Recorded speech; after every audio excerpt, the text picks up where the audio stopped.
So, isang araw na lang ang natitira at mangyayari na nga yung Bagoong Pilipinas Kick-Off Rally. Ay, Bagoong Pilipinas, hindi pala. Bagong Pilipinas Kick-Off Rally pala. Kala ko Bagoong.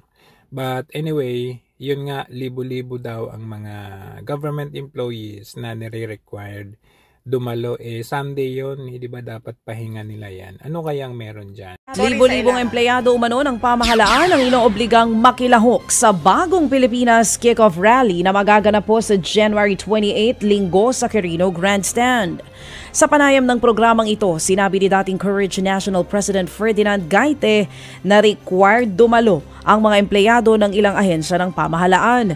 Yan ay kahit hindi raw malinaw sa kanila kung tungkol saan o anong gagawin sa aktibidad. Hindi rin daw alam ng mga empleyado kung anong pakinabang nila sa gaganaping rally. Naniniwala naman si Gaite na hakot ito para magkaroon ng mga manonood ang naturang aktibidad. Pwede nating questionin yung legitimacy ng order na yan. Kasi linggo yan, for one. Dapat nga pahinga. Kasi ang nire-require ng government, 5 days a week, 40 hours total, papapasukin mo na naman. So, nag-message sa atin na isang nanay ng government employee. At syempre, unang sinabi niya dito, sabi niya, si BBM ang makikinabang sa PI. Parang yung ama kasi na parliamentary tayo noon, si Secretary Virata ang naging Prime Minister, pero ang kumpas na kay FEM, sabi. Tapos the next day sabi niya, ang mga government employee ang a-attend sa rally sa Quirino Grandstand sa 28. Syempre, tinanong ko saan mo nakita yan. Sabi niya, sa atin lang to, anak ko kasi government employee. So, ang tanong ko, ganun ba? Give me more details. Paano? Ano ang marching order? Parang ganun. So, sabi niya, basta pupunta sila sa grandstand, yun lang sinabi sa amin.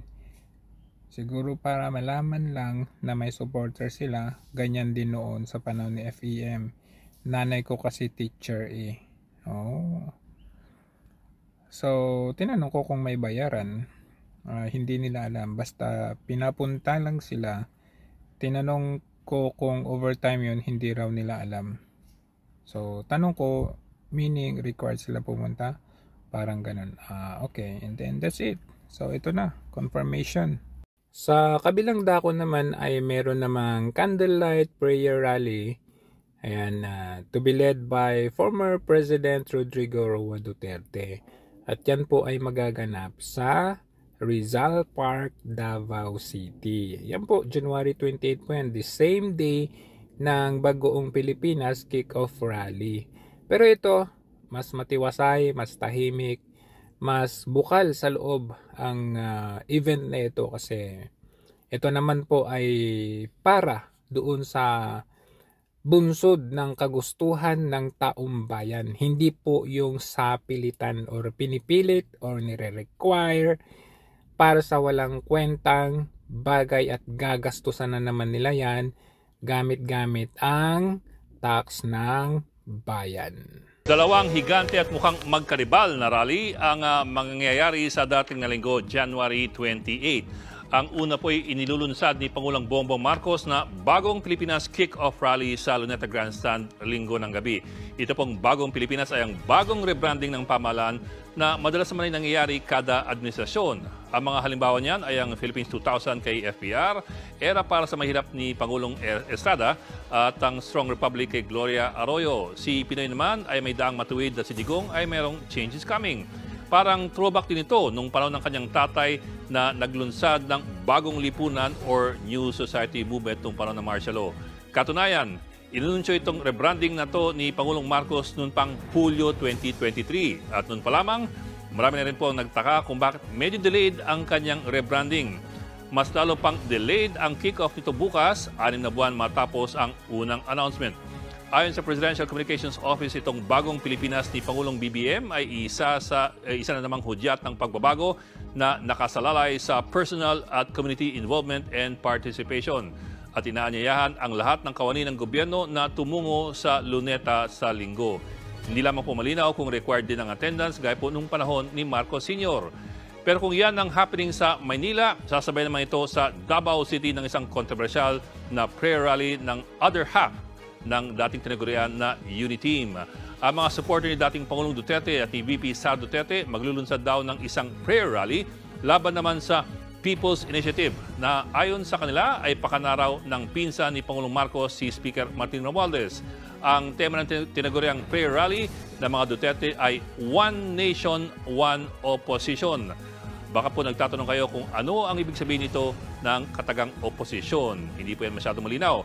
Pero mali namang opposition yan sa People's Initiative na inireklamo ng mga Duterte at kanilang mga alyado.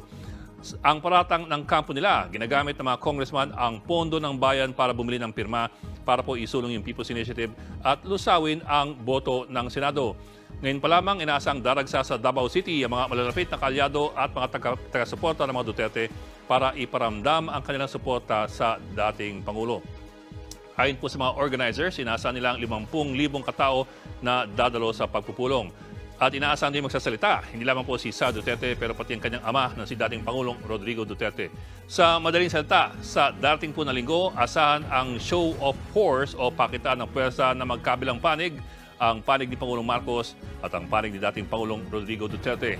Bagamat sa kanilang public appearances ay mukha namang nagkakasundo pa rin ang dalawa, ilang linggo na po nagbabangayan ang mga supporter ng magkabilang panig. Ang kapatid ng Pangulo na si Senadora Amy Marcos, minsan na pong sinabi na nababahala ang kanyang matalik na kaibigan na si VP Sara kung ano talaga ang balak sa kanya ng Pangulong Marcos. Bakit po? Dahil sa nakaraang mga buwan, tila lumalaki at ang hindi pagkakaunawaan sa pagitan po ng dalawang panig. Mula sa binagong posisyon ng Marcos administration sa China at sa West Philippine Sea hanggang sa binatikos at binawi na confidential funds ni VP Sara hanggang sa mga papiyaw sa war on drugs at ngayon naman sa pagpasok daw ng Pilipinas ng International Criminal Court. At ang pinakahuli nga ay ang issue ng People's Initiative. Si Senadora Amy Marcos, panganay sa mga magkakapatid, ay kilala pong kaibigan ni Sara Duterte. Kahit po siya ay tila iwas pusoy sa linggo. Nung tanongin namin siya kung saan siya mag-a-attend, kung duma siya sa Luneta o sa Davao City, ang kanyang sagot, ang senador daw ay magsisick leave. Binatikos naman ng Bayan Muna ang pagtitipon at sinabing pagsasayang lamang ito ng panahon at pondo ng gobyerno. Ayon kay Bayan Muna Chairman Nery Colmenares, sasakyan lamang umano ng administrasyon ng rally para isulong sa mga dadalo ang panukalang charter change.